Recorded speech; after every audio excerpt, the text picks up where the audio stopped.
carrefour des époques, là où les anciens mondes s'effondraient et où de nouveau naissaient, se trouvait une terre ravagée par des siècles de guerre.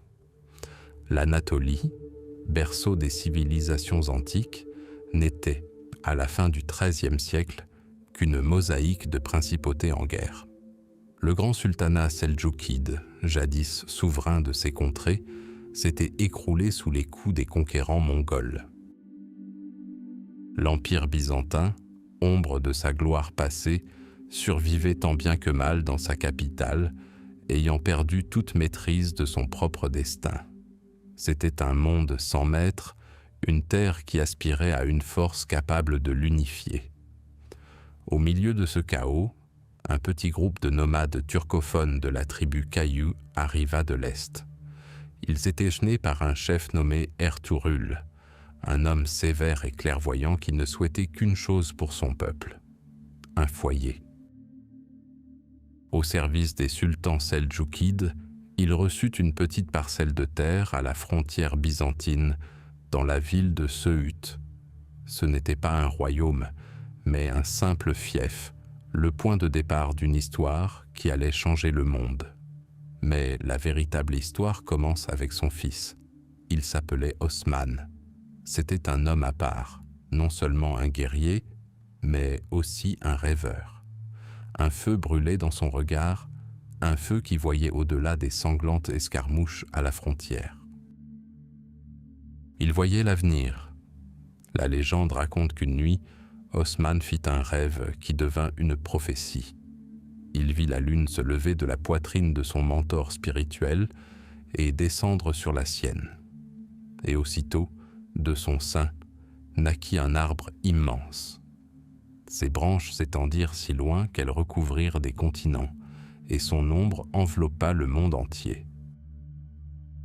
De ses racines jaillissaient 4 grands fleuves, le Tigre, l'Euphrate, le Nil et le Danube, et de ses branches s'élevaient des cités couronnées de croissants de lune. À son réveil, Osman comprit qu'il ne s'agissait pas d'un simple rêve, mais d'un décret divin. Lui et ses descendants étaient destinés à créer une puissance mondiale sous la bannière de la foi. Ce rêve devint le fondement idéologique du futur empire. Osman et ses guerriers, les Ghazis, combattants de la foi, n'étaient pas de simples pillards. Ils étaient animés par un idéal, le rêve d'un ordre juste sous l'autorité d'un seul souverain. Disciplinés, intrépides et unis par un but commun, ils étendirent progressivement leur petit beylik, absorbant les territoires voisins et reprenant forteresse après forteresse à Byzance, alors affaiblie. Ce fut une progression lente et constante, à l'image des racines grandissantes de l'arbre évoqué dans le songe prophétique. La mort d'Osman en 1326 ne marqua pas la fin, mais bien le début d'une ère nouvelle. Son fils, Orhan, hérita non seulement d'une troupe de guerriers, mais des prémices d'un État. Orhan était un bâtisseur. Si Osman était une flamme, Orhan en était l'architecte, transformant un rêve en une machine bien huilée. Son premier grand exploit fut la prise de Boursa, une importante ville byzantine. Boursa devint bien plus qu'un simple trophée, le berceau de l'État ottoman, sa première capitale. C'est là que furent frappées les premières pièces de monnaie ottomane, et c'est là que furent posées les fondations de l'administration et de l'armée.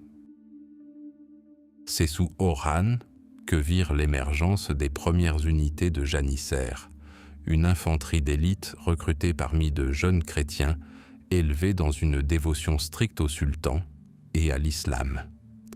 Cette machine militaire unique allait devenir l'épine dorsale des conquêtes ottomanes pendant des siècles.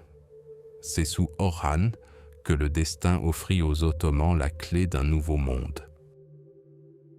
En 1354, un puissant tremblement de terre détruisit les murailles de la forteresse byzantine de Gallipoli sur la rive européenne des Dardanelles. Le fils d'Orhan, Soliman, y vit un signe divin. Il traversa le détroit et occupa les ruines. Les Ottomans s'établirent ainsi en Europe. Un petit territoire, une infime bande de terre, devint la porte d'entrée d'une vague de conquêtes irrésistibles. Le fils d'Orhan, Murad Ier, transforma cette place forte en un empire. Il transféra la capitale de Boursa, en Asie, à Andrinople, en Europe, et la rebaptisa Edirne. Le centre de gravité du nouvel État se déplaça. Son regard se tourna désormais vers les Balkans, une région riche mais morcelée. Princes serbes, tsars bulgares et rois hongrois, tous durent faire face à une force nouvelle et sans précédent.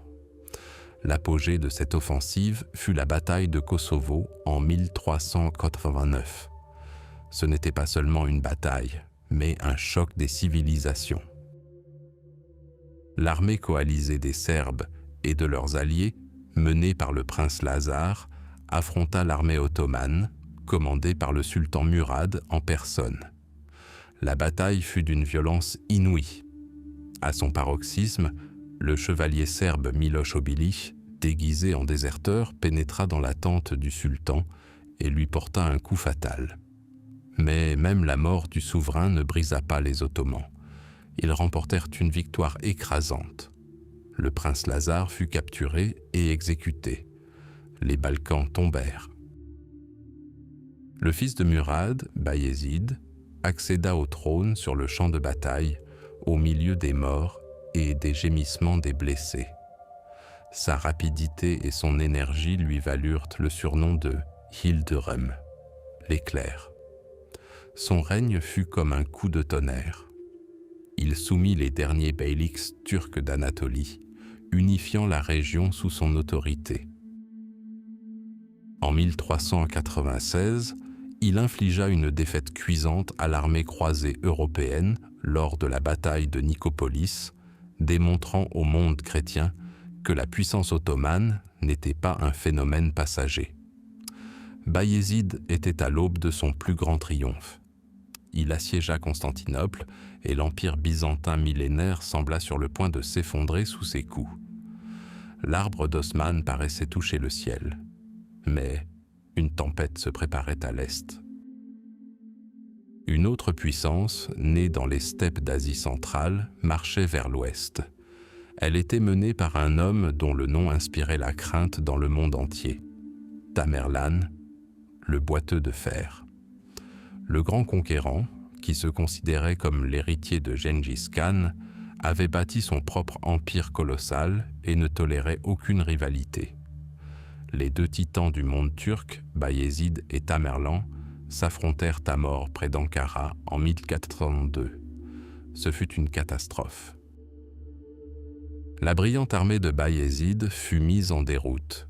Le sultan lui-même, l'éclair, souverain de 2 continents, fut fait prisonnier dans des conditions humiliantes et y mourut.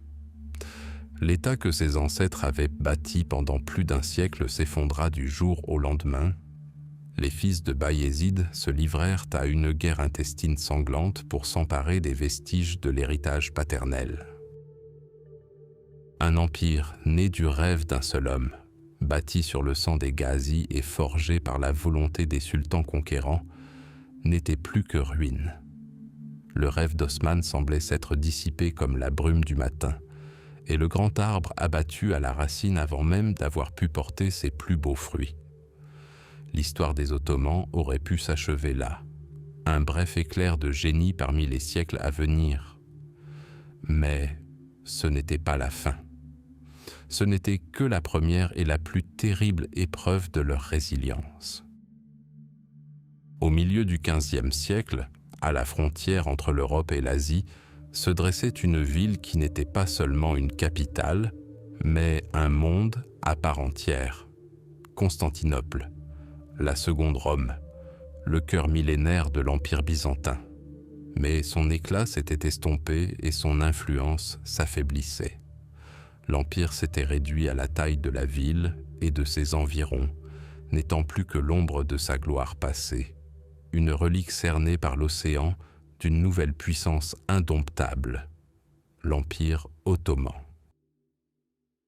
Pour le jeune sultan Mehmed II, cette ville était bien plus qu'un simple objectif stratégique. C'était une obsession, un rêve, la clé d'une domination absolue. Prendre Constantinople signifiait plus que conquérir une ville, c'était s'emparer de l'histoire, hériter du titre des Césars romains et proclamer au monde la naissance d'une nouvelle superpuissance. À ses yeux, c'était un destin prédestiné. Face à lui se tenait le dernier empereur byzantin, Constantin XI Paléologue. Un souverain sans empire, le défenseur d'une cité sans armée, il était un symbole de ténacité tragique, le dernier rempart d'une civilisation millénaire. Deux mondes, deux croyances, deux époques convergeaient au pied des remparts antiques pour décider qui façonnerait l'avenir. Au printemps 1453, l'horizon au-delà du Bosphore s'assombrissait d'innombrables tentes et bannières. La vaste armée de Mehmed, forte de 80 000 à 200 000 guerriers, avait encerclé la ville. Face à cette armada, Constantin ne pouvait rassembler que 7 000 hommes, byzantins, génois, vénitiens, une poignée de braves prêts à mourir pour les remparts que leurs ancêtres considéraient comme éternels. Mais Mehmed possédait bien plus que la simple supériorité numérique. Il disposait de l'arme du futur.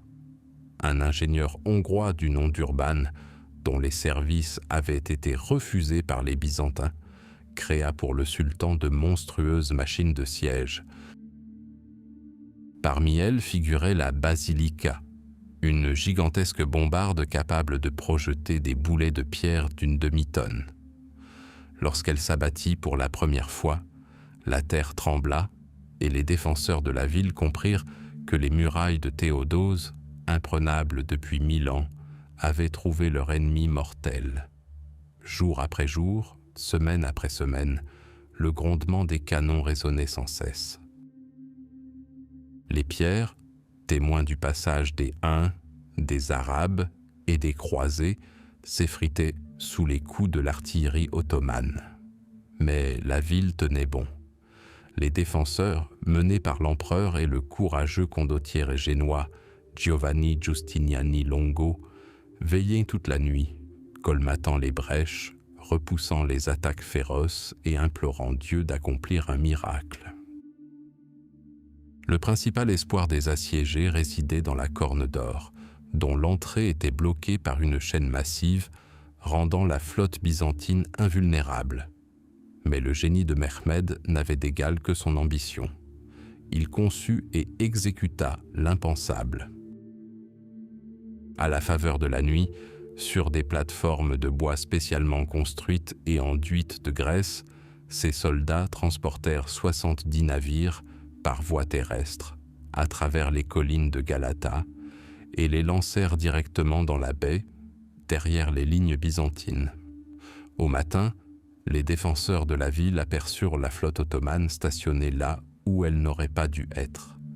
Ce fut un coup dur, moins pour leur défense que pour leur morale. Le miracle qu'ils avaient espéré s'était produit, mais pour leur ennemi. Le siège était définitivement scellé. La ville était condamnée. Dans la nuit du 29 mai 1453, un silence funeste s'abattit sur le camp ottoman. En ville, au contraire, toutes les lumières brillaient. À Sainte-Sophie, la plus grande église de la chrétienté, se déroulait la liturgie finale. Orthodoxes et catholiques, oubliant des siècles de discorde, prièrent ensemble. L'empereur Constantin communia, fit ses adieux à ses compagnons et gravit les remparts pour rejoindre son destin. À l'aube, l'assaut final commença. Ce n'était pas une simple bataille, mais un véritable cataclysme. Des milliers de guerriers ottomans, grisés par les promesses de gloire et de butin, se jetèrent vague après vague contre les remparts. La première vague de Bachibouzouk fut repoussée. La seconde, composée de troupes régulières anatoliennes, fut écrasée dans un massacre sanglant. Mais les forces des défenseurs s'affaiblissaient. Mehmed déploya alors son atout maître, les janissaires. Les guerriers d'élite du sultan, entraînés pour la guerre, avancèrent avec un calme glacial et une discipline inébranlable. Au cœur de la bataille, un incident fatal se produisit. Un des défenseurs oublia de verrouiller une petite porte dans le mur, la Kerkoporta. Un petit détachement de janissaires s'y infiltra et hissa le drapeau ottoman sur l'une des tours. Au même moment, Giustiniani Longo fut mortellement blessé par un boulet de canon. Évacué du champ de bataille, il brisa définitivement le moral de ses soldats génois. La panique s'empara des défenseurs. Les Ottomans se ruèrent dans les brèches. L'empereur Constantin, arrachant les insignes de sa dignité impériale, se précipita dans son ultime combat. Le dernier empereur romain mourut en simple soldat, défendant le dernier vestige de son empire. La ville tomba. Le massacre et le pillage promis par le sultan à ses troupes, qui devaient durer 3 jours, commencèrent. Des trésors séculaires furent pillés, des bibliothèques incendiées et des milliers d'habitants tués ou réduits en esclavage. Lorsque Mehmed pénétra dans la ville en ruine, il fut stupéfait par l'ampleur des dégâts. Passant devant les vestiges du palais impérial, il aurait récité des vers d'un poète persan. L'araignée tisse sa toile dans les salles des Césars et le hibou chante son chant vigilant sur les tours d'Afrasiab. Il n'était pas un destructeur barbare. C'était un conquérant, conscient de la grandeur de sa conquête. Son but ultime était Sainte-Sophie. Pénétrant dans son immense coupole, il ordonna l'arrêt des pillages et proclama que désormais, ce temple deviendrait la mosquée principale de sa nouvelle capitale. La croix qui couronnait la coupole depuis 1000 ans laissa place à un croissant de lune. Ce fut le symbole le plus puissant du passage des époques. La chute de Constantinople marqua la fin d'un monde. Elle sonna le glas de Byzance et la fin du Moyen Âge. Mais elle fut aussi une naissance, celle d'une nouvelle capitale, Istanbul. Mehmed II, qui prit le titre de Kaiser Hiroum, César de Rome, se voyait non comme un destructeur, mais comme le continuateur de la tradition impériale. Il entreprit une restauration massive de la ville, y installant Turcs, Grecs, Arméniens et Juifs, et en faisant un véritable creuset de culture et le centre du puissant empire ottoman. Constantinople mourut pour renaître sous le nom d'Istanbul. Dès lors, depuis son nouveau cœur, étendu sur 2 continents, l'Empire ottoman entama sa marche irrésistible vers l'apogée de sa gloire, défiant le monde connu tout entier. L'ère de la Seconde Rome s'achevait. L'ère de la Troisième Rome, l'Empire ottoman, commençait. L'année 1520 approchait. L'Empire ottoman, qui s'étendait déjà sur 3 continents, attendait avec impatience. Le redoutable sultan Sélim Ier, conquérant de l'Égypte et gardien des villes saintes, s'était éteint, laissant derrière lui un trône et un héritage qui semblaient impossibles à surpasser. Son fils unique, Soliman, âgé de 26 ans, monta sur le trône. En Europe, il fut d'abord accueilli avec soulagement, considéré comme un jeune homme inexpérimenté, incapable d'égaler son père guerrier.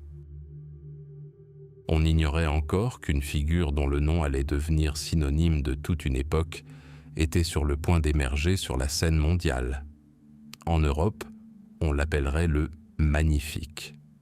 Pour son peuple, il deviendrait Kanouni, le législateur. Dès les premiers jours de son règne, Soliman dissipa tous les doutes. Il n'était pas l'ombre de son père. Il était une force prête à donner à l'Empire sa forme définitive et parfaite. Son regard se tourna vers l'ouest, vers les bastions imprenables de la chrétienté. Sa première cible fut Belgrade, la clé de l'Europe centrale, que même son illustre ancêtre, Mehmed le Conquérant, n'était pas parvenu à conquérir. En 1521, après un siège acharné, la ville tomba.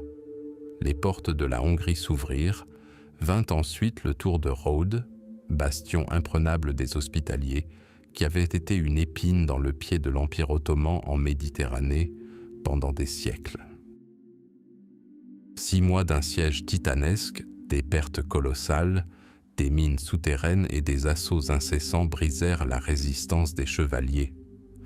Soliman, faisant preuve de clémence envers les vaincus, leur permit de quitter l'île avec leurs armes et leurs bannières. Il ne se contentait pas de conquérir des territoires, il affirmait son image de monarque juste et puissant. Mais le point culminant de ses triomphes militaires fut la bataille de Mohács en 1526. Il ne s'agissait pas d'une simple bataille, mais de l'anéantissement d'un royaume entier. Sur les plaines hongroises, balayées par la pluie, l'armée ottomane, supérieure en nombre et en artillerie, terrassa l'élite de la chevalerie hongroise en 2 heures. Le roi Louis II se noya dans un marais en fuyant. Le royaume médiéval de Hongrie cessa d'exister, ses terres devenant un champ de bataille entre les Ottomans et les Habsbourg pour le siècle et demi à venir. En 1529, les bannières ottomanes flottaient au pied des remparts de Vienne. L'Europe entière retint son souffle. Rien ne semblait pouvoir arrêter l'avancée inexorable du sultan. Seuls un hiver précoce, des pluies torrentielles et des lignes de ravitaillement saturées forcèrent Soliman à battre en retraite. Vienne tint bon, mais la cicatrice de cette peur resta à jamais gravée dans la mémoire de l'Europe. L'Empire avait atteint les limites de son expansion vers l'ouest, mais sa puissance demeurait incontestable. Cependant, la grandeur de Soliman ne se mesurait pas uniquement à l'aune de ses armes. De retour à Istanbul, il se métamorphosa de commandant militaire en un souverain avisé. C'est pour cela qu'il fut surnommé Kanuni. Comprenant qu'un vaste empire multinational ne pouvait se maintenir par la seule force des armes, il entreprit une codification des lois à grande échelle. Des codes de loi furent créés, régissant tous les aspects de la vie, de la fiscalité à la propriété foncière, en passant par le statut des sujets chrétiens et juifs. Ce système juridique, connu sous le nom de Kanuni, assura la stabilité et l'ordre au sein de l'Empire pour les siècles à venir. Il bâtissait non seulement une machine militaire, mais un État pérenne. Sous son patronage, Istanbul connut son véritable âge d'or. La ville devint un centre rayonnant du monde islamique, rivalisant de splendeur avec Rome. Le plus grand architecte de l'époque, Mimar Sinan, ancien janissaire, incarna dans la pierre les ambitions et la foi du sultan. Son chef-d'œuvre fut la mosquée Süleymaniye, un ensemble harmonieux et majestueux couronné d'un dôme gigantesque qui semblait flotter au-dessus de la ville.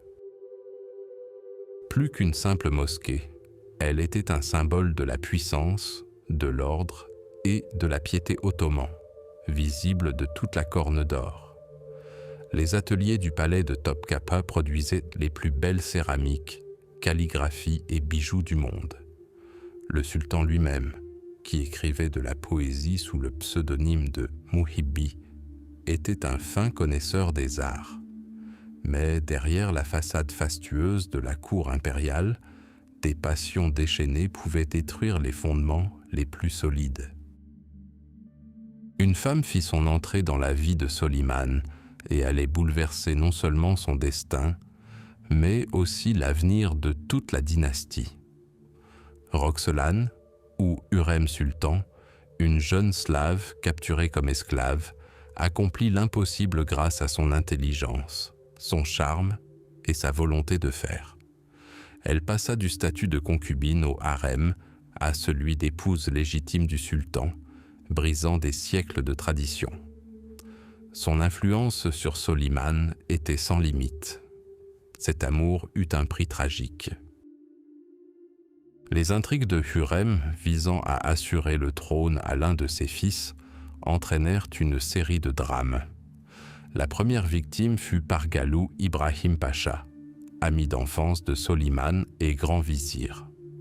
Accusé d'ambition démesurée, il fut secrètement exécuté sur ordre du sultan, qui, dit-on, regretta cette décision jusqu'à la fin de ses jours. Mais la plus terrible tragédie fut le sort du prince Mustapha, fils aîné de Soliman et d'une autre concubine. Commandant talentueux, aimé de l'armée et du peuple, Mustapha était considéré comme l'héritier idéal. Cependant, les murmures et les intrigues de Hurrem persuadèrent le sultan vieillissant que son fils complotait.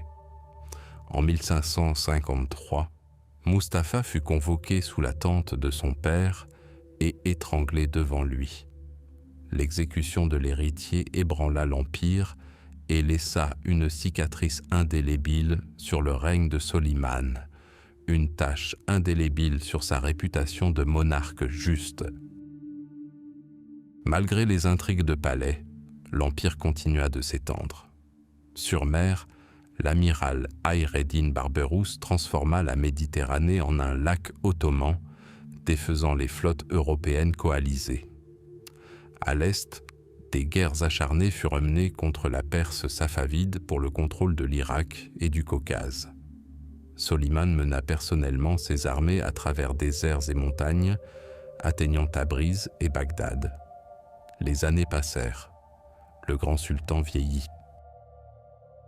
La mort de sa bien-aimée Hurrem, suivie d'une guerre civile entre ses fils survivants, remportée par le moins habile Sélim, l'affaiblit. Mais son esprit guerrier ne faiblit pas. En 1566, à 71 ans, souffrant de la goutte, il mena son armée pour la dernière fois en campagne en Hongrie afin d'assiéger la forteresse de Szigetvar. Incapable de monter à cheval, il suivit l'armée en carrosse.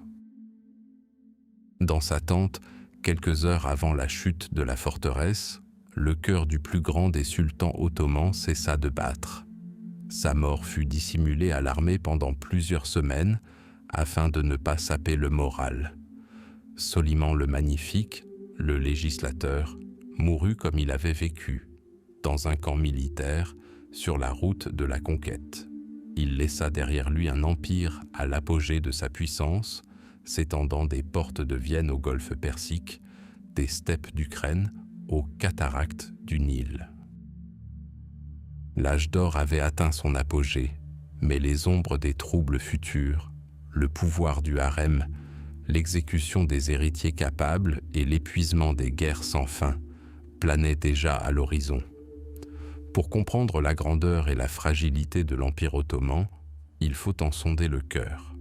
Ce cœur possédait 2 ventricules, 2 centres de pouvoir, œuvrant de concert pour irriguer les veines d'un État gigantesque.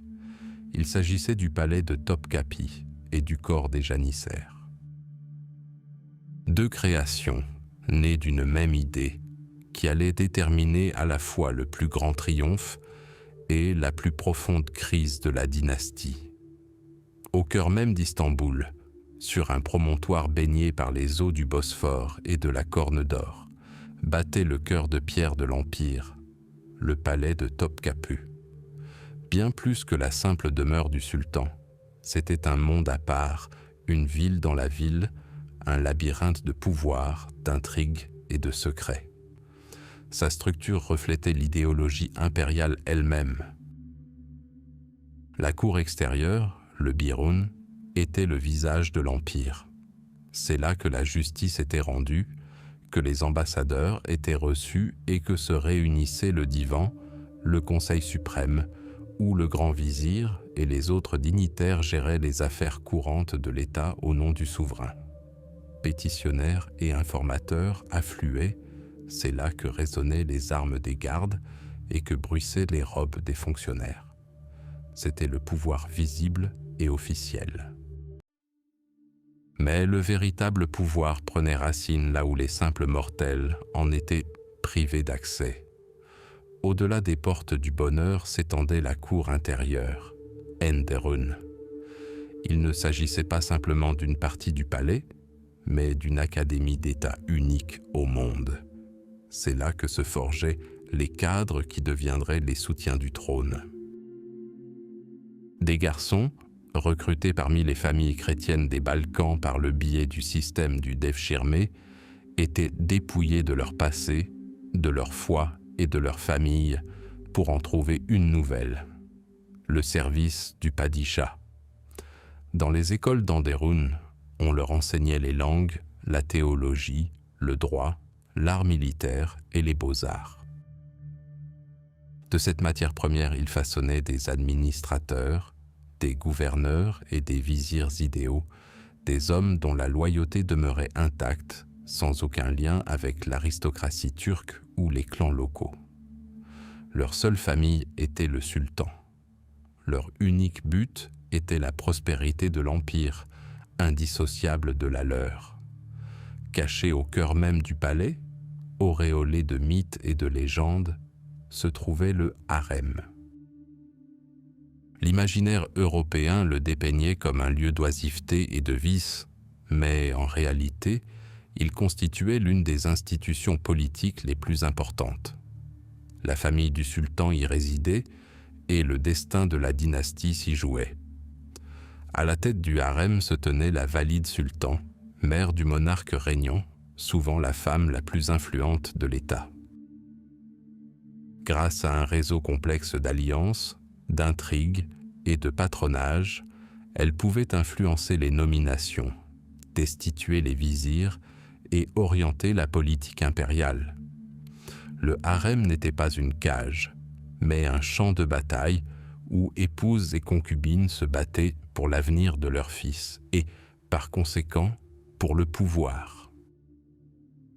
C'est ici, dans le silence et la pénombre, que furent posées les fondations de l'ère connue sous le nom de sultanat des femmes, lorsque la volonté des femmes du harem devint loi pour l'ensemble de l'empire. Si le palais était le cerveau et le système nerveux de l'État, alors ses muscles d'acier, son épée invincible, en étaient le corps des janissaires. La nouvelle armée, créée par le sultan Murad Ier, devint la première armée permanente régulière d'Europe depuis l'Empire romain. À l'instar des fonctionnaires d'Anderun, les janissaires étaient issus du système du Devshirme. Arrachés à leur famille dès leur plus jeune âge, convertis à l'islam, ils étaient élevés dans la discipline rigoureuse des casernes fermées. Il leur était interdit de se marier ou de commercer. Leur foyer était la caserne, leur père le sultan, leurs frères, leurs compagnons d'armes. Cet isolement et cet esprit de corps donnèrent naissance à une force de combat sans précédent. Au combat, les janissaires étaient une véritable force de la nature. Leurs salves de mousquets parfaitement coordonnées balayaient la cavalerie ennemie et leurs charges furieuses, yatagans à la main, décidèrent plus d'une fois l'issue de batailles apparemment perdues. Ils formaient une élite, une caste militaire, esclave du Padishah, dont le statut surpassait celui de tout homme libre. Leur loyauté était symbolisée par le kazan, une immense marmite. Tant que les janissaires acceptaient le pilaf des mains du sultan, la paix était assurée dans la capitale. Mais s'ils renversaient leur kazan, c'était la rébellion. Et alors, non seulement Istanbul, mais le trône lui-même tremblait. Le palais et les janissaires, l'intelligence et l'épée, étaient les deux faces d'une même pièce. Ces deux systèmes furent créés pour renforcer le pouvoir absolu du sultan et l'affranchir de l'ancienne noblesse turque. Le fonctionnaire d'Anderun et le janissaire n'avaient d'autre attache que leur service. Leur ascension et leur chute dépendaient entièrement de la faveur du monarque. Cet ingénieux système de manipulation sociale devint le moteur qui propulsa l'Empire ottoman à l'apogée de sa puissance. Mais cette perfection même dissimulait une bombe à retardement. Que se passerait-il lorsque le cerveau se retournerait contre lui-même et que la main armée refuserait d'obéir aux ordres de la tête? Que se passerait-il lorsque les esclaves, prenant conscience de leur indispensabilité, commenceraient à décider eux-mêmes qui serait leur maître. Pendant de nombreuses années, ce système fonctionna sans faille, assurant stabilité et expansion. Mais c'était un pacte dangereux. Les sultans créèrent un instrument de pouvoir absolu, mais avec le temps, cet instrument apprit à penser par lui-même. Et le chaudron inversé des janissaires allait devenir un symbole de l'histoire ottomane, au même titre que les magnifiques flèches du palais de Topkapi. La plus grande force de l'Empire portait en elle les germes de sa future paralysie. L'ère de Soliman le Magnifique s'était achevée, laissant derrière elle un sillage de gloire semblable à l'éclat du soleil couchant. L'Empire semblait avoir atteint son apogée, le zénith de sa puissance, après quoi seul un midi éternel pouvait succéder. Mais les lois de la nature, comme celles de l'histoire, sont inexorables. Chaque zénith est suivi d'un crépuscule. Pour l'Empire ottoman, ce ne fut pas une plongée soudaine dans les ténèbres. Ce fut un déclin long, douloureux et, au début, presque imperceptible, comme les premières ombres du crépuscule glissant sur une vallée dorée. Après la mort de Soliman, une succession de sultans monta sur le trône, loin des guerriers inébranlables et des hommes d'État avisés qui avaient forgé l'Empire. Les grands conquérants, qui avaient consacré leur vie aux campagnes militaires, cédèrent la place à des souverains élevés dans le luxe et l'isolement du palais de Topkapi. Leur monde devint non plus une carte du monde, mais une cage dorée. Des appartements opulents où les héritiers du trône étaient maintenus à l'écart, de peur qu'ils ne représentent une menace pour le sultan régnant. Émergeant de cette cage pour accéder au trône, ils se révélèrent souvent faibles, indécis, déconnectés de la réalité et facilement influençables. C'est durant cette période que le vide du pouvoir au sommet commença à se combler. Commença une ère que les historiens appelleraient le sultanat féminin. Des femmes puissantes et ambitieuses, mères, épouses et maîtresses des sultans, à l'instar de la célèbre Kösem Sultan, concentrèrent un pouvoir colossal entre leurs mains par l'intrigue et la manipulation. Elles gouvernaient l'empire depuis l'ombre du harem, nommaient et destituaient les grands vizirs et décidaient des affaires de guerre et de paix. Si leur règne apporta parfois une stabilité temporaire, à long terme, il sapa les fondements même de l'autorité du sultanat, transformant le palais en un enchevêtrement de conspiration et de corruption où les ambitions personnelles primaient sur les intérêts de l'État. La première brèche majeure dans le monolithe de la puissance militaire ottomane apparut sous les flots.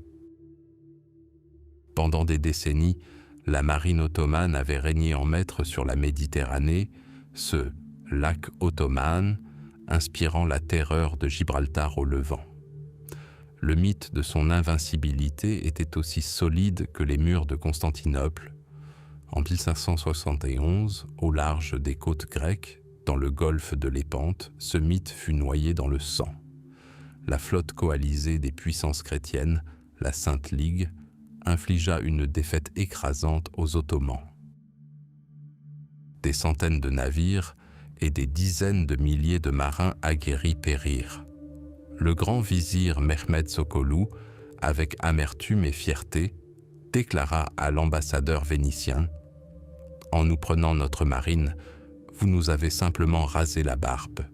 Une barbe rasée repousse, mais en vous prenant Chypre, nous vous avons tranché la main et elle ne repoussera jamais. » Et de fait, les Ottomans se dotèrent rapidement d'une marine nouvelle, encore plus puissante. Mais le coup psychologique fut immense. Pour la première fois depuis longtemps, le croissant radieux était vaincu en mer. L'Europe a compris que le Titan pouvait être blessé.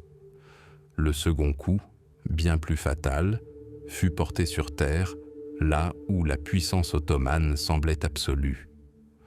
Pendant des siècles, Vienne, capitale des Habsbourg, avait été la pomme d'or, le rêve ultime et irréalisable de la conquête ottomane. En 1683, le grand vizir Kara Mustafa Pacha mena une armée massive, la dernière de son genre, jusqu'à ses remparts. Rien ne semblait pouvoir sauver la ville. L'Europe retint son souffle, mais sous les murs de Vienne, la machine de guerre ottomane, jadis la plus avancée au monde, se trouvait confrontée à une nouvelle réalité.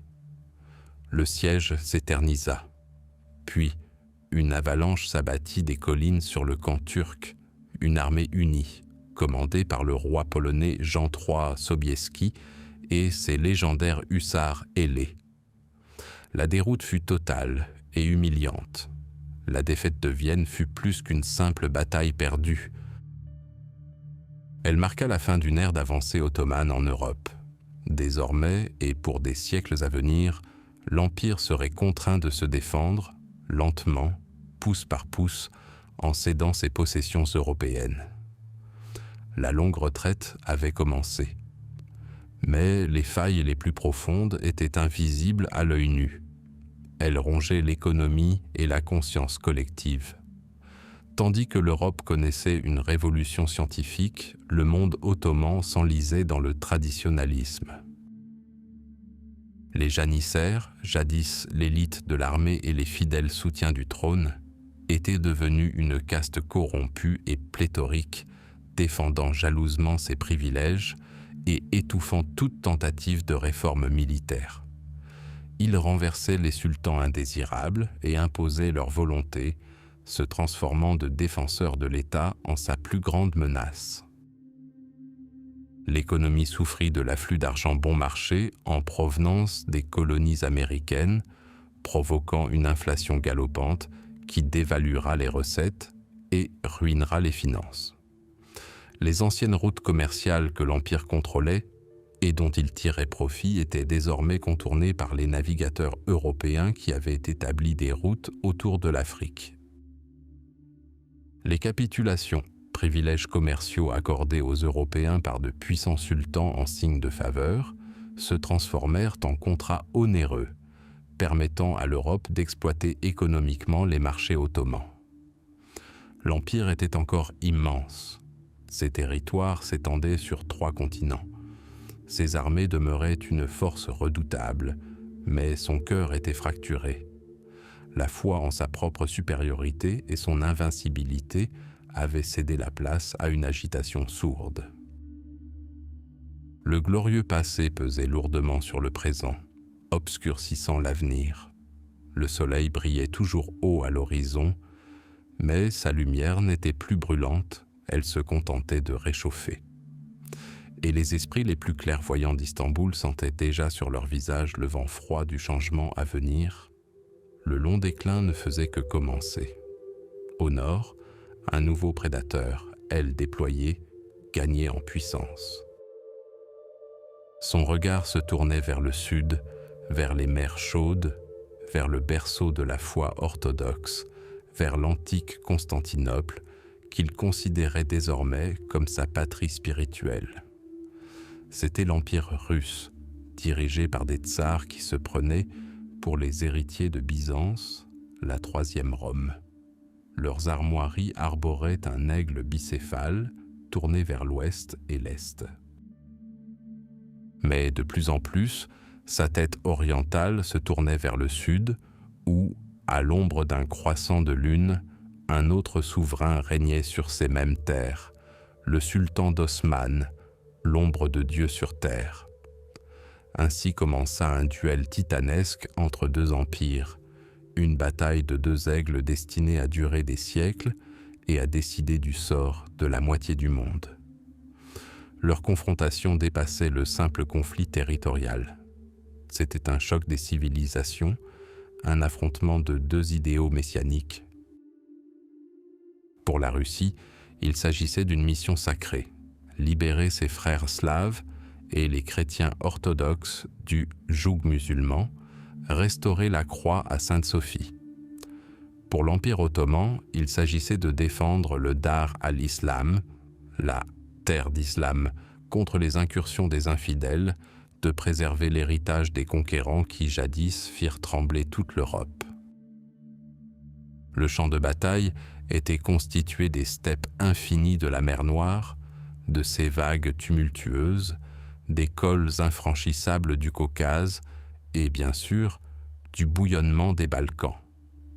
Les premiers coups de tonnerre retentirent sous Pierre le Grand, dont le génie indomptable ouvrit à la Russie une fenêtre sur l'Europe, sur la Baltique et, simultanément, la mena vers les mers du Sud. Ces campagnes d'Azov n'étaient qu'une épreuve de force, une reconnaissance militaire, mais elles tracturèrent la trajectoire de l'attaque future. La véritable tempête éclata sous le règne de Catherine la Grande. Sous son autorité, l'aigle russe ne se contenta pas de sonder les frontières. Il commença à arracher des provinces entières à l'Empire ottoman. Une flotte créée de toutes pièces, sous le commandement de l'amiral Ushakov, défia la domination turque absolue en mer Noire. La bataille de Chesma fut un affront dont Istanbul se remettrait longtemps.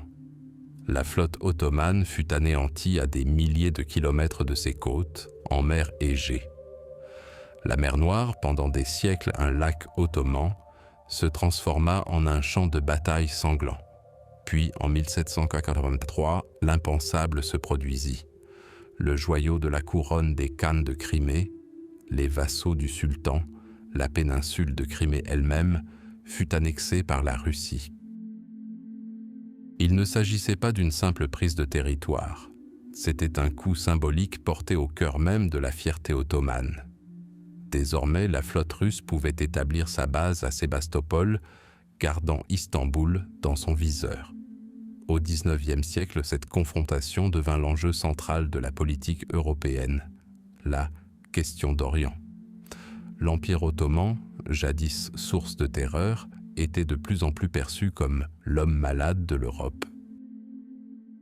Sa faiblesse interne, son retard technologique et l'agitation constante de ses sujets chrétiens le rendaient vulnérable, et la Russie était prête à intervenir pour amputer les possessions européennes de l'Empire. Chaque guerre infligeait de nouvelles pertes aux Ottomans. La Grèce accédait à l'indépendance, puis la Serbie à l'autonomie. Les soldats russes devenaient un spectacle familier sur les rives du Danube. Mais l'Europe observait avec inquiétude la montée en puissance de la Russie. Ni l'Angleterre ni la France ne souhaitaient que les clés des détroits du Bosphore et des Dardanelles, et donc la route vers la Méditerranée, tombent entre les mains du tsar russe. Cette crainte mena à la guerre de Crimée. Pour la première fois depuis longtemps, l'Empire ottoman ne combattait pas seul. Ses anciens rivaux, la Grande-Bretagne et la France, vinrent en aide au trône chancelant du sultan. Le sang coula à flot à Sébastopol, sur les rives de l'Alma et à Inkerman. La défaite fut une grave humiliation nationale pour la Russie, mais pour l'Empire ottoman, la victoire fut à la Pyrrhus. Elle fut acquise au prix d'une dette colossale et d'une dépendance accrue envers les puissances occidentales. Le malade survécut, mais seulement parce que ses médecins craignaient davantage l'héritage que le mal lui-même. Mais le coup le plus dévastateur restait à venir. En 1877, sous prétexte de défendre les Bulgares, brutalement réprimés après le soulèvement d'avril, le tsar Alexandre II déclara la guerre à l'Empire ottoman. Il ne s'agissait plus de l'armée qui avait combattu en Crimée. La machine de guerre russe, prenant une force fulgurante, déferla vers le sud. La défense héroïque de Plevna par les troupes ottomanes commandées par Osman Pacha ne fit que retarder temporairement l'inévitable. Dans le froid glacial de l'hiver, l'armée russe franchit le col de Shipka, réputé imprenable, et déferla sur les plaines de Thrace. La panique s'empara d'Istanbul. L'avant-garde des Cosaques russes se tenait à San Stefano, à quelques kilomètres des remparts de l'ancienne capitale. Pour la première fois en 5 siècles, l'ennemi était si près du cœur de l'Empire. Le rêve séculaire des tsars russes semblait sur le point de se réaliser. Le traité de paix signé à San Stefano fut un désastre pour l'Empire ottoman. Il créa un vaste État slave, la Grande Bulgarie, s'étendant du Danube à la mer Égée, faisant de facto de la Russie la maîtresse des Balkans. Mais cette fois encore, l'Europe intervint. Au Congrès de Berlin, sous la pression de l'Angleterre et de l'Autriche-Hongrie, les conditions de paix furent révisées.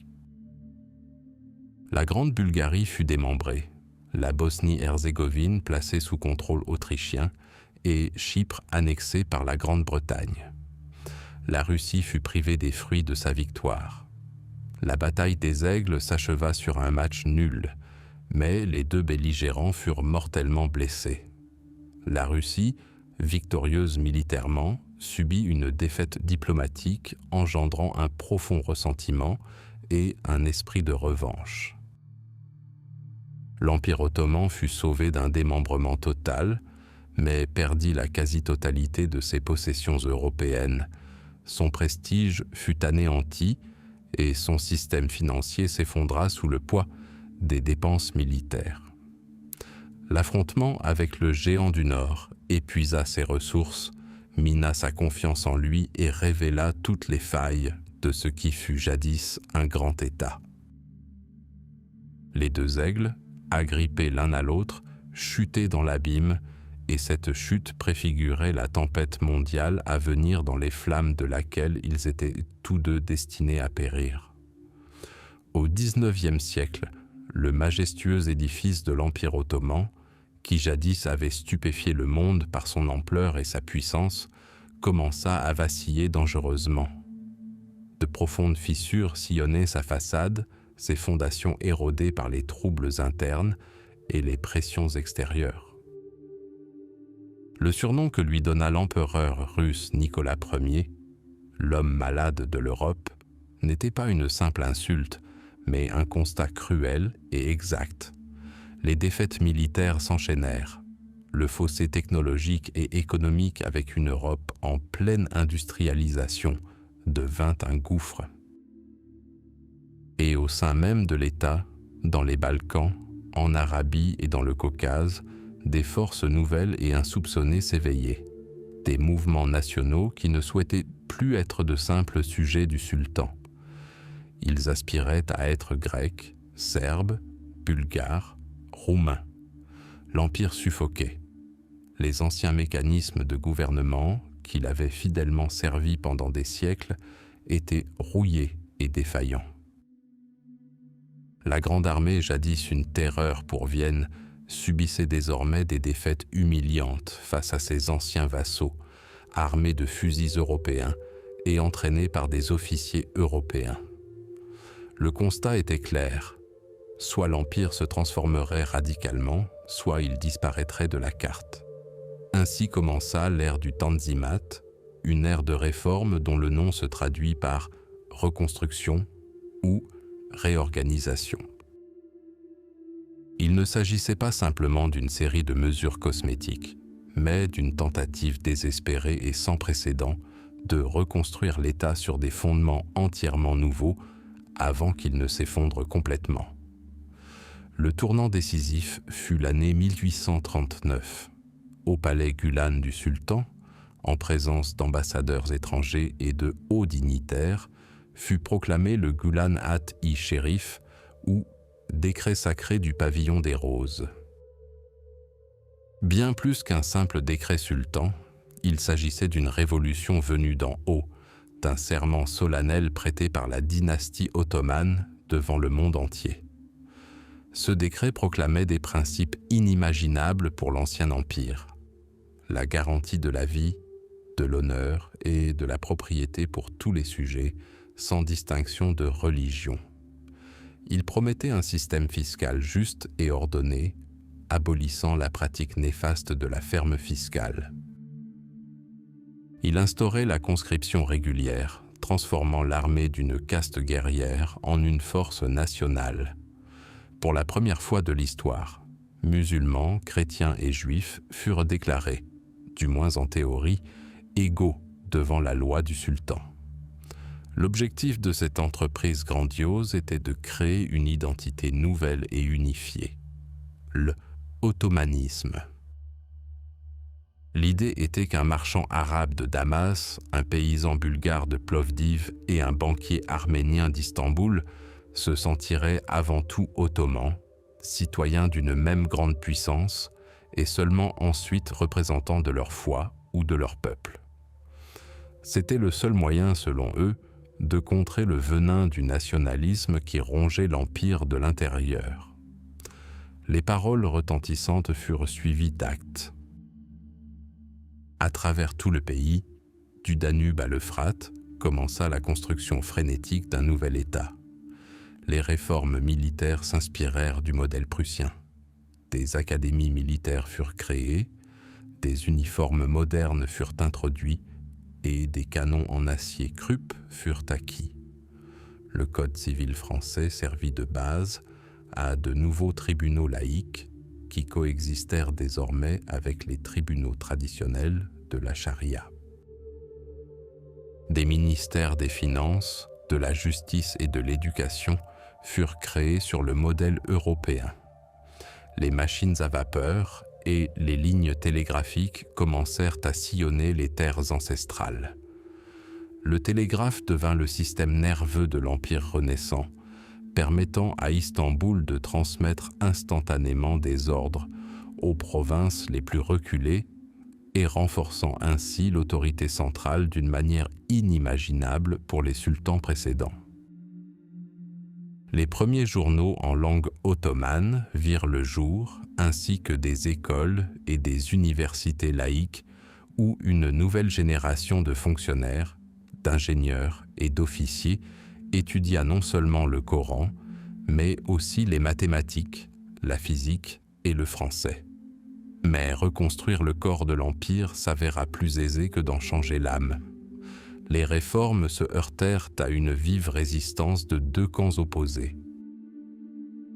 Les milieux conservateurs, les oulémas et l'élite janissaire, dont l'influence avait été affaiblie, considéraient les tanzimat comme une trahison de la tradition islamique, une imitation pernicieuse de l'Occident, infidèle. À leurs yeux, l'égalité avec les chrétiens et les juifs était un blasphème et les lois séculières une atteinte aux lois d'Allah. En revanche, les minorités nationales, que les réformes visaient à maintenir au sein de l'Empire, les percevaient comme un signe de faiblesse du gouvernement central. Ayant obtenu davantage de droits, de liberté et un meilleur accès à l'éducation, leurs dirigeants redoublèrent d'efforts pour parvenir à une indépendance totale. À leurs yeux, le ottomanisme n'était qu'un bel écran masquant la domination turque. Ils ne souhaitaient pas être égaux chez autrui. Ils aspiraient à construire leur propre patrie. Les puissances européennes, tout en soutenant officiellement les réformes, jouaient un double jeu.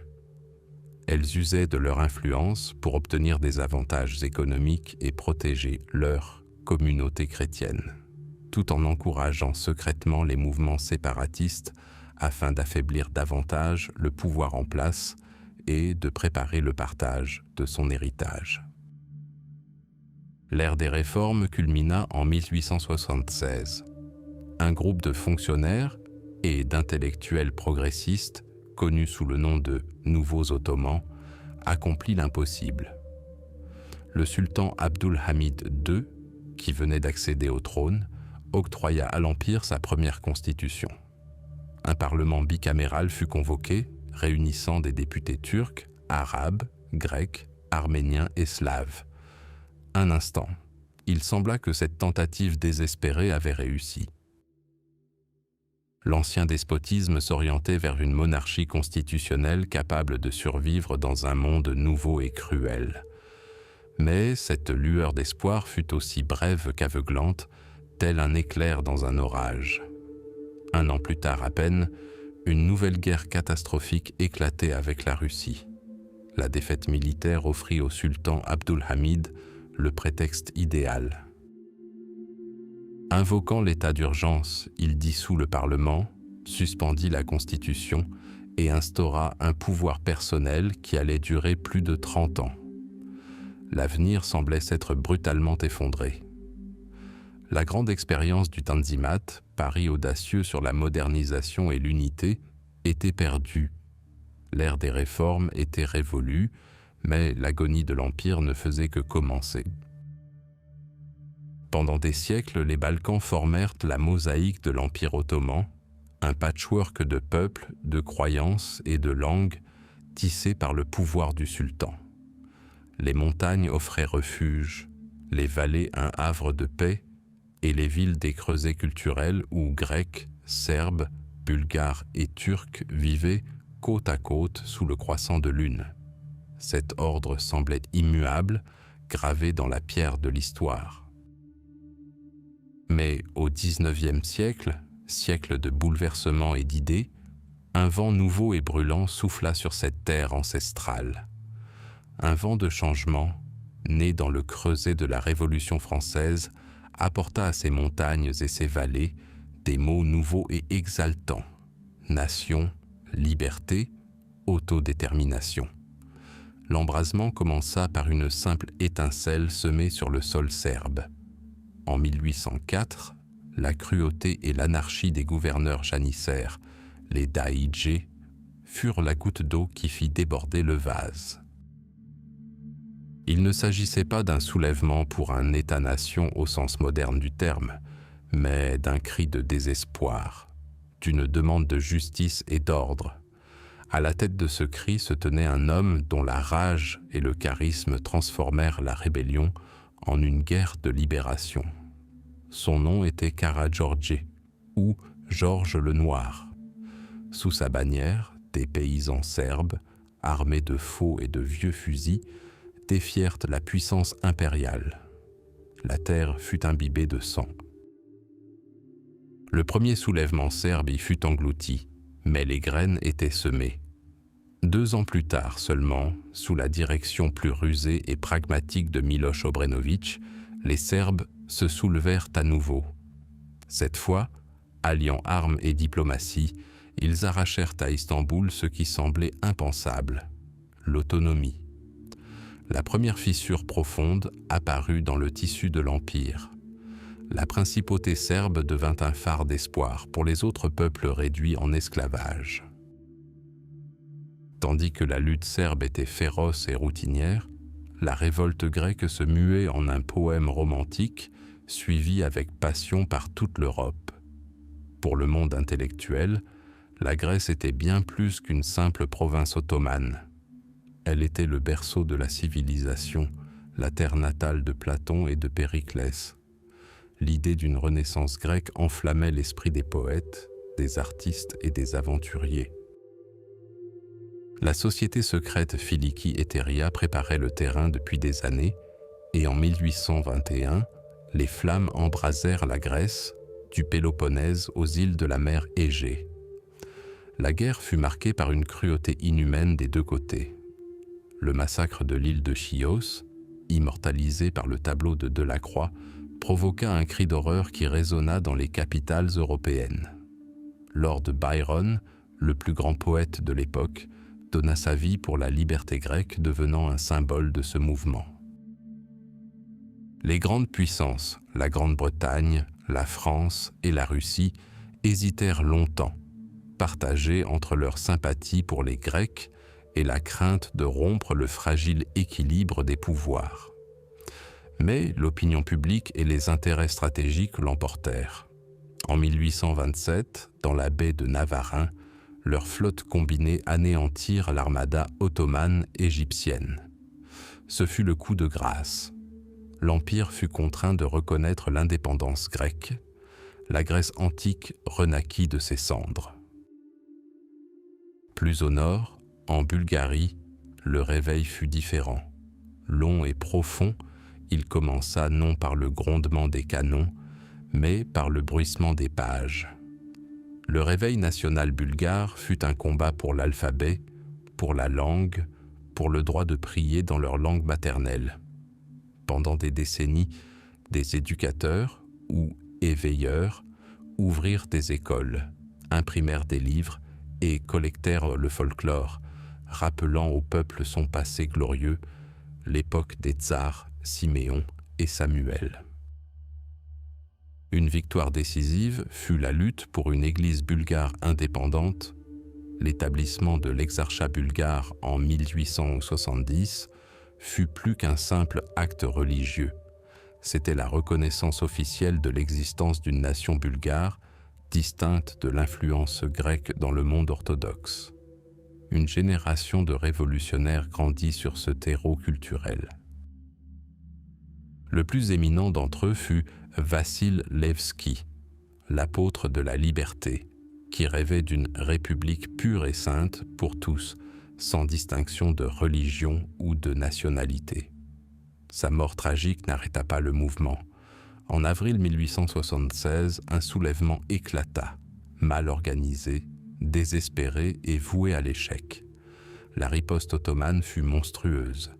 Les Bachibouzouk, troupes irrégulières, massacrèrent des villages entiers. Le monde entier frémit à l'annonce des « horreurs bulgares ». Un exploit voué à la défaite militaire se transforma en une victoire morale retentissante. À ce stade, la « question d'Orient », le casse-tête permanent de la diplomatie européenne concernant le sort de l'Empire ottoman en pleine désintégration, avait atteint son paroxysme. L'Empire russe, se positionnant comme le protecteur de tous les Slaves et des chrétiens orthodoxes, y vit une opportunité. Accusant la Sublime Porte de génocide, le tsar Alexandre II déclara la guerre. La guerre russo-turque de 1877-1878 marqua l'apogée du conflit balkanique. Ce fut une guerre moderne et brutale, la défense héroïque du col de Chipka, où les quelques soldats russes et miliciens bulgares se battirent jusqu'à la mort, et le siège éprouvant et sanglant de Plevna démontrèrent à la fois la ténacité des défenseurs de l'Empire et la puissance inexorable de la machine de guerre russe. L'armée russe atteignit les portes d'Istanbul. Le rêve séculaire d'une traversée de Sainte-Sophie semblait sur le point de se réaliser. Les termes du traité de San Stefano créèrent une vaste grande Bulgarie, s'étendant du Danube à la mer Égée. Mais le triomphe de la Russie fut de courte durée. La Grande-Bretagne et l'Autriche-Hongrie considéraient ce projet comme un satellite russe qui bouleversait tout équilibre. Un congrès fut convoqué à Berlin sous la présidence du chancelier allemand Bismarck. Là, loin des champs de bataille, le destin des Balkans fut une fois de plus redessiné, non par l'épée, mais par la plume des diplomates.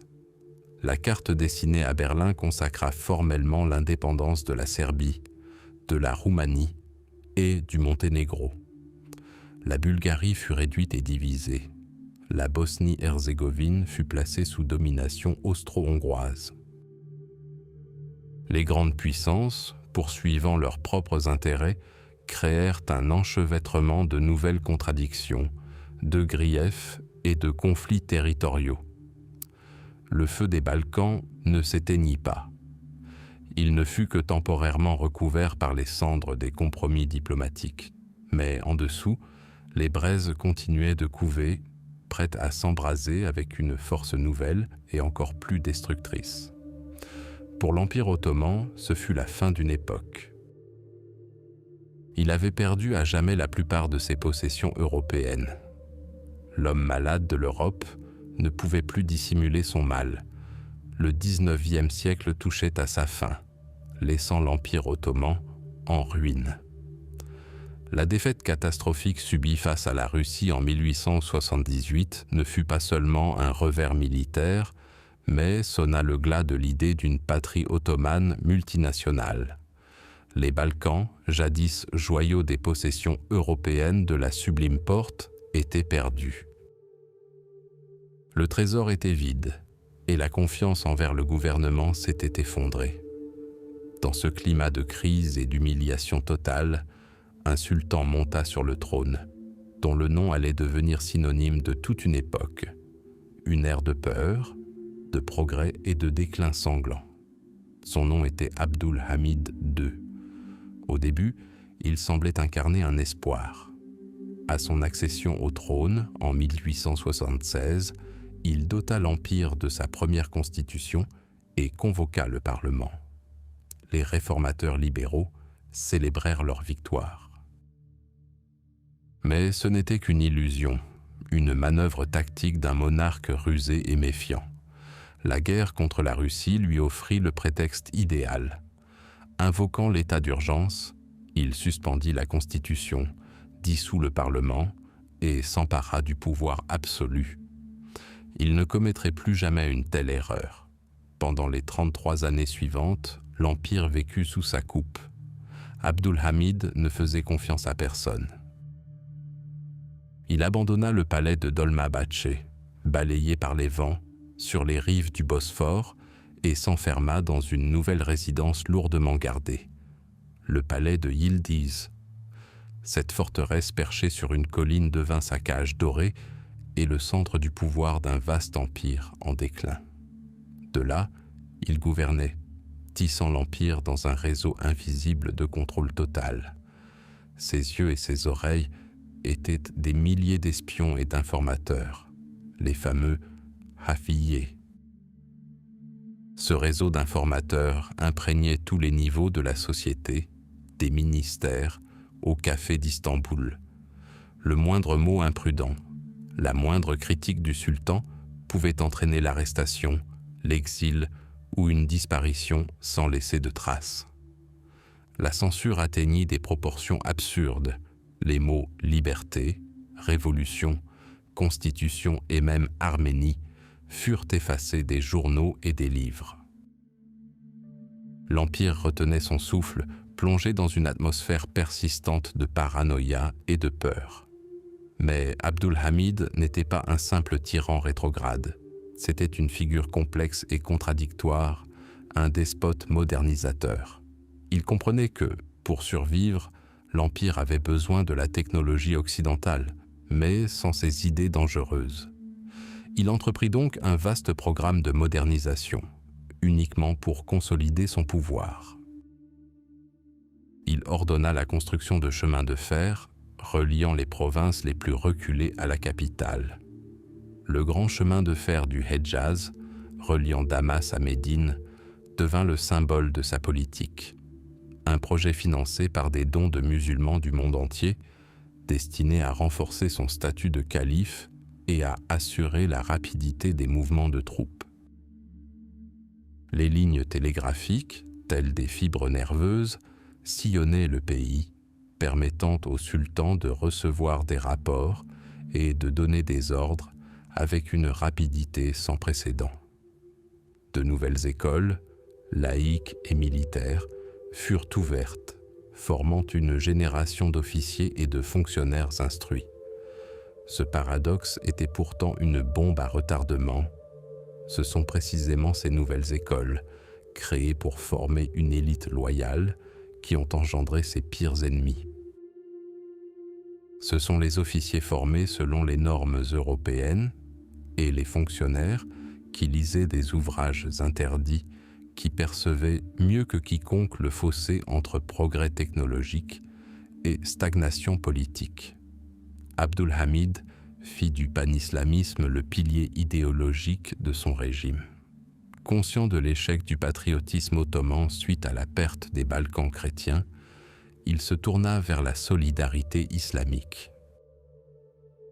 Il se positionna non seulement comme sultan des Ottomans, mais aussi comme calife, chef spirituel de tous les musulmans du monde. Cette démarche désespérée visait à unifier les provinces arabes et asiatiques restantes et à obtenir du soutien dans la lutte contre la pression coloniale européenne. Mais cette époque avait aussi un autre côté, bien plus sombre, qui a inscrit le nom du sultan dans l'histoire par le sang. Sa peur paranoïaque du séparatisme, en particulier au sein de la population arménienne qui réclamait des réformes et l'autonomie, a engendré une vague de cruauté monstrueuse. Au milieu des années 1890, des massacres ont ravagé les provinces orientales. Ce sont les massacres d'Amidiens. Des dizaines, voire des centaines de milliers d'Arméniens ont été tués.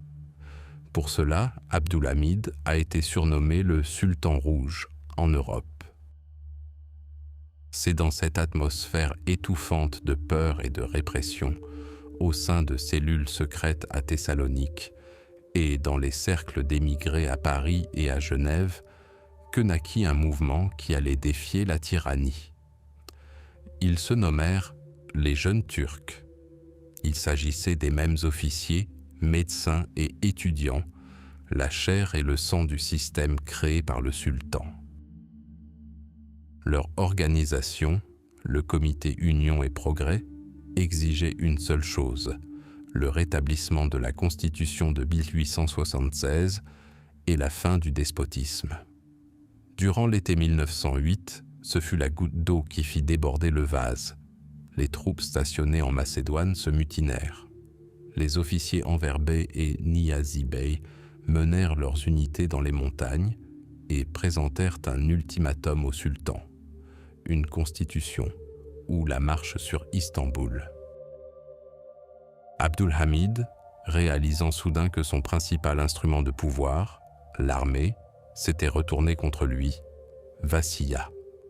Il céda. Le 24 juillet 1908, le rétablissement de la Constitution fut proclamé. Une liesse sans précédent s'empara de l'Empire.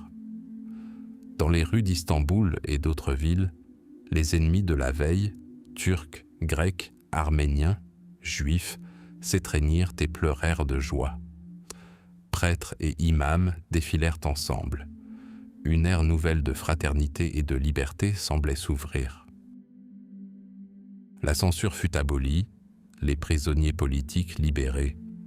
Les 30 années d'hiver du règne d'Abdulhamid semblaient enfin terminées. Mais le vieux sultan n'avait aucune intention de céder. Moins d'un an plus tard, en mars 1909, des forces réactionnaires, parmi lesquelles des soldats trompés de la garnison de la capitale et des fanatiques religieux, se soulevèrent à Istanbul, exigeant l'abolition de la Constitution et le rétablissement du pouvoir absolu du sultan. Pendant plusieurs jours, la capitale sombra dans le chaos. Cependant, les jeunes Turcs réagirent promptement et avec fermeté. L'armée d'action marcha de Thessalonique à Istanbul sous le commandement d'un jeune officier nommé Mustafa Kemal. La rébellion fut brutalement réprimée. C'était la fin. Le dernier pari d'Abdulhamid avait échoué. Le Parlement rendit son verdict, la destitution.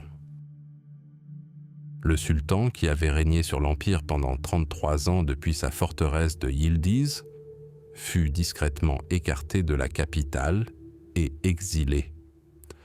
L'ère de la peur et du contrôle était révolue, mais l'euphorie de la liberté fut de courte durée. Le pouvoir passa aux mains des jeunes Turcs, nationalistes ambitieux et déterminés, qui allaient mener l'Empire à travers une série de guerres balkaniques et le plonger dans les flammes de la Première Guerre mondiale, une catastrophe qui allait définitivement rayer l'Empire ottoman de la carte. Au tournant du XXe siècle, l'Empire ottoman ressemblait à un colosse rongé de l'intérieur. Le palais de Yildiz, la cage dorée du sultan Abdulhamid II, était l'épicentre d'un climat de peur et de suspicion. Le pouvoir de l'autocrate, appuyé par une police secrète et la censure, paraissait inébranlable, mais sous cette façade étouffante, un profond mécontentement couvait. Dans les cafés de Thessalonique, dans les appartements parisiens des émigrés et dans les casernes du corps macédonien, une nouvelle force se préparait. On les appelait les Jeunes Turcs. Ce n'était pas un mouvement unifié, mais une fusion d'idées et d'ambitions.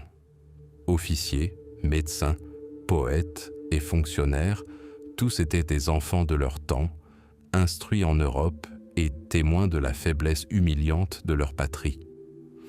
Ils étaient unis par la conviction ardente que l'Empire pouvait encore être sauvé. Ils croyaient que le remède à tous les maux résidait dans le retour à la Constitution de 1876, que Abdul Hamid avait mise de côté 30 ans auparavant. Leur étendard devint 3 mots empruntés à une autre révolution: liberté, égalité, fraternité. Leur noyau politique devint le comité Union et Progrès. Durant l'été 1908, la poudrière explosa. Des officiers de la 3e armée, stationnés en Macédoine, se mutinèrent. Menée par de jeunes et audacieux majors comme Enver Bey, la rébellion se propagea rapidement à travers les provinces européennes. Le sultan, voyant son armée échapper à son commandement, fut contraint de céder. La nouvelle du rétablissement de la Constitution déclencha une euphorie sans précédent depuis des siècles dans tout l'Empire. À Istanbul, Beyrouth, Damas et Thessalonique, des foules envahirent les rues. Turcs et Arméniens s'étreignirent, Grecs et Juifs, Arabes et Bulgares. Prêtres et imams défilèrent main dans la main. Il semblait que des inimitiés séculaires s'étaient effacées sous une passion commune pour la liberté. Ce fut un moment d'espoir éclatant, la promesse d'une nation ottomane nouvelle et unie. Mais le rêve de fraternité se révéla aussi fragile que du verre. En quelques mois, l'Empire commença à s'effondrer sous les yeux de ses nouveaux maîtres. L'Autriche-Hongrie annexa la Bosnie-Herzégovine.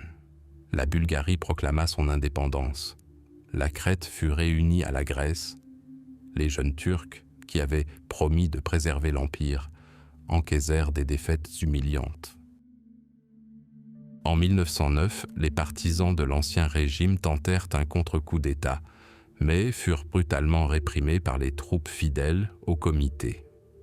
Abdul Hamid fut déposé et exilé, et son frère, Mehmed Fand, à la volonté faible, fut placé sur le trône. La façade démocratique subsista, mais le pouvoir réel se concentra de plus en plus entre les mains d'un petit cercle de dirigeants du parti Union et Progrès. De ce groupe émergea bientôt un triumvirat, destiné à décider du sort de l'Empire. Enver Pacha, militaire charismatique et ambitieux, rêvait d'un empire pan-turc et se voyait comme un nouveau Napoléon. Talaat Pacha, ancien employé des postes, organisateur rusé et impitoyable devenu l'éminence grise du régime, et Cemal Pacha, administrateur sévère, gouverneur de la capitale, dont la cruauté devint proverbiale. Ces 3 hommes, grisés par le pouvoir et l'idéologie du nationalisme turc qui supplantait l'ancien ottomanisme, menèrent le pays sur une voie funeste. Les guerres balkaniques de 1912-1913 furent une véritable catastrophe, révélant la faiblesse de l'Empire et renforçant le pouvoir des radicaux. Lors du premier conflit, les petits États balkaniques de Serbie, de Grèce, de Bulgarie et du Monténégro infligèrent une défaite écrasante à l'armée ottomane.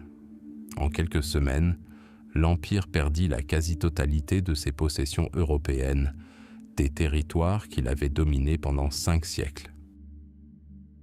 La chute de la ville sainte d'Edirne fut une honte nationale.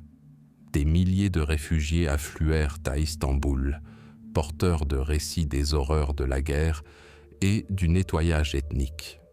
C'est dans ce moment de désespoir qu'Enver Pacha accomplit un exploit remarquable. Tandis que les anciens alliés se disputaient le butin, il mena une contre-attaque audacieuse et reprit Edirne aux Bulgares. Du jour au lendemain, il devint un héros national, le conquérant d'Edirne. Sa popularité explosa et le triumvirat prit finalement le contrôle de l'État. Les guerres balkaniques ont laissé des cicatrices profondes. L'Empire fut humilié, son armée vaincue, son trésor vidé. Mais surtout, il se retrouva complètement isolé sur la scène internationale.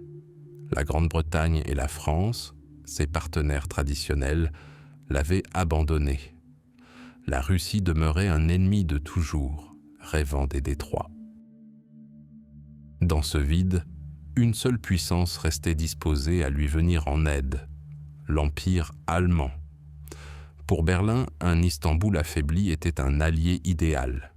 Il pouvait servir de bélier contre la Russie dans le Caucase et constituer une menace pour le canal de Suez britannique. Les Allemands n'avaient aucune revendication territoriale sur les Ottomans, mais ils leur offraient ce dont ils avaient désespérément besoin: des prêts, des armes et des conseillers militaires. Une mission militaire allemande, dirigée par le général Liman von Sanders, arriva pour réformer l'armée ottomane. Enver Pacha, germanophile convaincu, voyait dans l'Allemagne impériale un modèle de puissance et de discipline militaire à imiter. Les liens entre les deux empires se renforçaient de jour en jour. Juillet 1914. Un coup de feu tiré à Sarajevo embrasa le continent européen. Les grandes puissances, liées par un réseau d'alliances, glissaient inexorablement vers l'abîme de la guerre. Le gouvernement ottoman était divisé. Nombre de ministres appelaient à la neutralité, conscients qu'une nouvelle guerre serait fatale pour un pays exsangue. Mais le triumvirat était d'un avis différent. Pour Enver et ses compagnons, c'était une chance, l'occasion de reconquérir les territoires perdus dans les Balkans et en mer Égée, l'occasion d'écraser la Russie au nid, l'occasion de se libérer d'un seul coup du joug financier des puissances européennes. Le 2 août 1914, Enver Pacha, à l'insu de la plupart des membres du cabinet, signa un traité d'alliance secret avec l'Allemagne. Le dénouement de ce drame se déroula lorsque deux croiseurs allemands, le Goeben et le Breslau, échappant à la flotte britannique, pénétrèrent dans les Dardanelles. Sous la pression de Berlin, les Ottomans rachetèrent les navires, hissant leurs pavillons mais conservant leurs équipages allemands. Fin octobre, ces navires, sous le commandement d'un amiral allemand, firent voile vers la mer Noire et, sans déclarer la guerre, bombardèrent les ports russes de Sébastopol, d'Odessa et de Novorossiysk. Il n'y avait plus de retour en arrière. Ayant jeté les dés sur l'échiquier de l'histoire mondiale, les jeunes Turcs ont entraîné l'Empire ottoman dans la Grande Guerre. Une guerre qui aurait dû être un triomphe de renaissance, mais qui s'est au contraire transformée en son agonie finale. Au début du XXe siècle, l'Empire ottoman était à l'agonie. Les guerres balkaniques l'avaient privé de ses possessions européennes, ne lui laissant qu'Istanbul et une étroite bande de terre. À l'intérieur du pays, les passions étaient à vif. Le gouvernement des jeunes Turcs, arrivé au pouvoir avec des promesses de réforme, sombrait toujours plus profondément dans l'abîme du nationalisme radical. Tel un vieux lion blessé, l'Empire cherchait un moyen de recouvrer sa puissance d'antan. Et, dans le climat tumultueux de l'Europe de 1914, il crut avoir trouvé sa chance. Le coup de feu fatal tiré à Sarajevo embrasa le monde. Les grandes puissances, unies par un réseau d'alliances, sombrèrent dans l'abîme de la Première Guerre mondiale. Le triumvirat ottoman, Enver Pacha, Talaat Pacha et Djemal Pacha, prit un risque considérable. Rejetant l'entente, ils conclurent une alliance secrète avec l'Empire allemand. C'était un pari désespéré. La victoire promettait la reconquête des territoires perdus dans le Caucase et les Balkans, la vengeance de décennies d'humiliation. La défaite signifiait une mort inévitable. En octobre 1914, la flotte ottomane, commandée par un amiral allemand, bombarda les ports russes de la mer Noire. L'Empire était entré dans sa guerre finale. La guerre se déroula sur plusieurs fronts. chacun d'eux infligeant de lourdes pertes à l'armée ottomane. Dans le Caucase, l'ambitieux Enver Pacha mena personnellement l'offensive contre l'armée russe. Le désastre de Sarikamish durant l'hiver 1914-1915 fut une honte nationale. Dans les montagnes glacées, sans uniforme ni ravitaillement adéquat, des dizaines de milliers de soldats turcs périrent de froid sans même avoir combattu. Cet échec cuisant non seulement sapa le moral des troupes, mais alimenta également la paranoïa au sein des cercles dirigeants, ce qui allait bientôt conduire à une terrible tragédie. La seule victoire retentissante, à jamais gravée dans l'histoire, fut la défense des Dardanelles. Lorsque la flotte de l'Entente tenta de percer les lignes ennemies jusqu'à Istanbul en 1915, les soldats ottomans, retranchés dans la péninsule de Gallipoli, opposèrent une résistance farouche et héroïque. Sous le feu nourri de l'artillerie navale, repoussant débarquement après débarquement, ils tinrent bon jusqu'à la mort. C'est là, dans les tranchées de Gallipoli, que s'est révélé le jeune officier Mustafa Kemal, le futur Atatürk. La victoire fut remportée, la capitale sauvée. Mais son prix fut monstrueux, des centaines de milliers de morts et de blessés dans les deux camps. Cette victoire affaiblit considérablement l'Empire, le privant de ses meilleures forces, pourtant indispensables sur d'autres fronts. En Mésopotamie, les forces ottomanes affrontèrent l'Empire britannique pour le contrôle des champs pétrolifères. Elles remportèrent une victoire temporaire, encerclant la garnison britannique de Kut al-Amara et la contraignant à la reddition. Mais ce ne fut qu'un répit. Les forces britanniques, supérieures en nombre, progressèrent lentement mais inexorablement vers le nord, s'emparant de Bagdad puis de Jérusalem. Les territoires arabes, qui faisaient partie du monde ottoman depuis des siècles, échappèrent les uns après les autres au contrôle du sultan. Ce processus fut accéléré par la révolte arabe. Incitée par des agents britanniques comme le célèbre Lawrence d'Arabie et séduite par des promesses d'indépendance, les tribus arabes se rebellèrent contre leur souverain turc. L'idée d'unité panislamique, que le sultan avait tant espéré en déclarant le djihad contre l'Entente, s'effondra complètement. L'Empire s'écroulait non seulement sous le poids des attaques extérieures, mais aussi sous le coup de divisions internes. Mais tandis que le sang coulait sur le front, une tragédie d'une toute autre ampleur se déroulait au cœur de l'Anatolie, l'extermination systématique et de sang-froid de peuples entiers. Le gouvernement des jeunes Turcs imputa la défaite de Sarikamish à la trahison des Arméniens, qui vivaient sur ces terres depuis des siècles. Les minorités chrétiennes arméniens, assyriens et grecs pontiques devinrent, aux yeux des nationalistes, une cinquième colonne, un ennemi intérieur qu'il fallait éradiquer pour bâtir un État turc homogène sur les ruines d'un empire multinational. Le 24 avril 1915, des centaines d'intellectuels arméniens, écrivains, poètes, hommes politiques et prêtres furent arrêtés puis assassinés à Istanbul. Ce fut la décapitation d'une nation. Suite à ces événements, la loi dite de déportation fut promulguée. Sous prétexte de les réinstaller depuis la zone de front, toute la population arménienne d'Anatolie orientale fut chassée de ses terres. Les hommes furent tués sur place. Les femmes, les enfants et les personnes âgées furent emmenés à pied dans des convois de la mort au cœur du désert syrien. Il ne s'agissait pas d'un déplacement de population, mais d'un génocide. En chemin, des gens périrent de faim, de soif, de maladie et sous les coups de leurs gardiens. Les survivants furent envoyés dans des camps de concentration comme Deir ez-Zor, où ils furent systématiquement exterminés. Le Tigre et l'Euphrate se teintèrent de sang. le désert devint un charnier pour plus d'1 million de personnes. Parallèlement, des massacres d'Assyriens et de Grecs pontiques eurent lieu.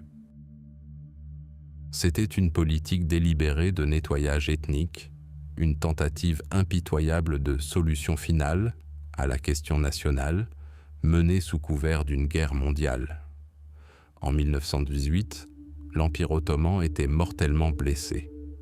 L'économie était dévastée, le pays souffrait de famine et les armées battaient en retraite sur tous les fronts. L'arrière-pays était ravagé par la guerre et le génocide. En octobre 1918, après la capitulation de ses alliés, le gouvernement du sultan signa l'armistice de Mudros. C'était une capitulation sans condition. Les armes se turent. La Grande Guerre était terminée pour les Ottomans. Mais avec elle, l'Empire lui-même, 6 siècles d'histoire, de puissance et de gloire s'étaient effondrés. Le sultan siégeait toujours dans son palais d'Istanbul, occupé par les Alliés, mais il n'était plus un souverain, un fantôme, le symbole d'un monde en ruine. Le grand malade de l'Europe était enfin mort. Au XXe siècle, l'Empire ottoman était à l'agonie. L'homme malade de l'Europe, comme on le surnommait dans les capitales occidentales, ne toussait plus seulement, il suffoquait. Les guerres balkaniques portèrent le coup de grâce, dépouillant Istanbul de la quasi-totalité de ses possessions européennes et laissant l'Empire blessé, humilié et au bord du gouffre. L'édifice séculaire, bâti sur la foi, l'épée et la bureaucratie, s'effritait de toutes parts, et le monde, retenant son souffle, attendait son effondrement inévitable. L'air était imprégné d'une odeur d'acier et de poudre, et dans ce conflit mondial, bientôt baptisé Première Guerre mondiale, le triumvirat des jeunes Turcs, Enver, Talaat et Djemal Pacha, y vit non comme une menace, mais comme une occasion désespérée. L'opportunité de reconquérir leur gloire passée, de laver l'affront du passé et de se libérer du joug financier de l'Europe. Ils firent leur pari, jetant les dés de l'histoire, liant le destin de la dynastie ottomane à celui des puissances centrales. Ce fut une décision funeste, transformant l'agonie en un agonie. La guerre devint une catastrophe dévastatrice pour l'Empire. Sur le front caucasien, les armées ottomanes, immobilisées par la neige, furent mises en déroute par les forces russes. Au Moyen-Orient, dans les sables d'Arabie, l'agent britannique Lawrence attisa les flammes de la révolte arabe et les sujets du sultan, longtemps soumis, se soulevèrent contre leur suzerain. La chute de Bagdad, puis celle de Jérusalem, ne furent pas de simples défaites militaires. Elles portèrent un coup symbolique porté au cœur même de la légitimité impériale et califale. Dans ce contexte de désintégration extérieure, une tragédie intérieure d'une ampleur inimaginable se déroulait. Dans un climat de paranoïa militaire alimenté par un nationalisme exacerbé, le gouvernement des jeunes Turcs déchaîna sa fureur sur la population arménienne. Ce qui avait commencé par l'arrestation d'intellectuels à Istanbul dégénéra en l'extermination systématique et de sang-froid d'un peuple entier. Des centaines de milliers d'hommes, de femmes et d'enfants furent chassés de leurs terres et contraints à des marches de la mort à travers le désert syrien. Il s'agissait de bien plus qu'un simple massacre.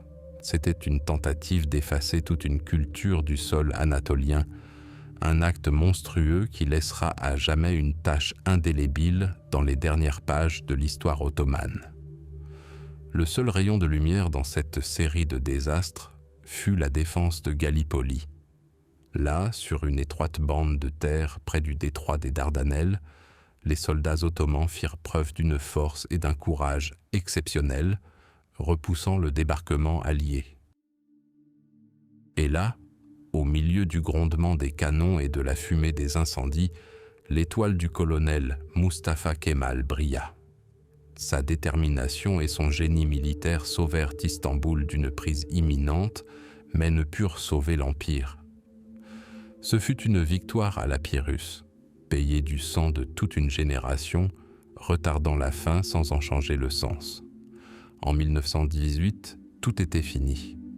L'armistice de Mudros, signé à bord d'un cuirassé britannique, sonnait le glas. La flotte alliée pénétra dans le Bosphore, et ses troupes occupèrent Istanbul. Le sultan Mehmed VI devint un pantin docile aux mains des vainqueurs. L'Empire, vieux de 6 siècles et jadis semé la terreur en Europe, n'était plus que ruine, sa capitale humiliée, et son destin se jouait dans les couloirs de Paris. L'apogée de cette humiliation fut le traité de Sèvres en 1920. Ces termes n'étaient pas seulement cruels, ils étaient un véritable démembrement. L'Empire fut dépouillé de toutes ses possessions arabes et de la Thrace orientale. L'Arménie indépendante et l'autonomie kurde furent instaurées à l'est. Izmir et ses environs furent cédés à la Grèce. Les détroits passèrent sous contrôle international. De cette puissance jadis si grande, il ne restait plus qu'une petite bande de terre en Anatolie centrale, transformée de fait en colonie. L'histoire de l'Empire ottoman semblait toucher à sa fin, aussi ignominieuse fut-elle. Mais des cendres de l'humiliation naquit une flamme qui ne brûla pas dans les palais du sultan, mais sur les plaines brûlées par le soleil d'Anatolie. Cette flamme s'appelait Mustafa Kemal. Le héros de Gallipoli refusa la capitulation. Il comprit que ce n'était plus l'Empire ottoman multinational et théocratique qu'il fallait sauver, mais la patrie du peuple turc. Il leva l'étendard de la résistance et des gens de tout le pays affluèrent à lui, préférant la mort au combat à la honte de l'esclavage. La guerre d'indépendance turque avait commencé. Une lutte acharnée et sanglante contre les envahisseurs grecs à l'ouest, les Français au sud, les Arméniens à l'est et les troupes du sultan lui-même, qui avait déclaré les nationalistes rebelles. C'était une guerre populaire menée pour le droit à l'existence. Après 3 années de combats acharnés, l'armée de Kemal remporta une victoire décisive, chassant les envahisseurs et prouvant au monde entier que la nation turque était unie. La victoire sur le champ de bataille exigeait une consolidation politique. Le 1er novembre 1922, la Grande Assemblée nationale de Turquie abolit le sultanat. Après 623 ans de règne, la dynastie ottomane s'éteignit. Le dernier sultan s'enfuit secrètement d'Istanbul à bord d'un navire de guerre britannique. L'Empire n'était plus. Le traité de Lausanne de 1923 annula le traité de Sèvres, jugé humiliant. Il reconnut la souveraineté du nouvel État à l'intérieur de ses frontières actuelles. Le 29 octobre de la même année, la Turquie fut proclamée république. Mustafa Kemal, surnommé Atatürk, père des Turcs, en devint le premier président. Ainsi s'acheva l'histoire de l'un des plus grands empires du monde. Son agonie fut longue et douloureuse, marquée par les guerres, le génocide et l'effondrement. Mais des cendres de sa destruction, de ses ruines fumantes, naquit quelque chose de nouveau. Une république nationale moderne et laïque. Le majestueux croissant ottoman, qui rayonnait sur 3 continents, disparut à jamais, laissant place à l'aube d'une nation nouvelle, née de ses cendres et de la volonté de survivre. L'ère des empires s'éteignait et une histoire nouvelle, non moins complexe et dramatique, commençait.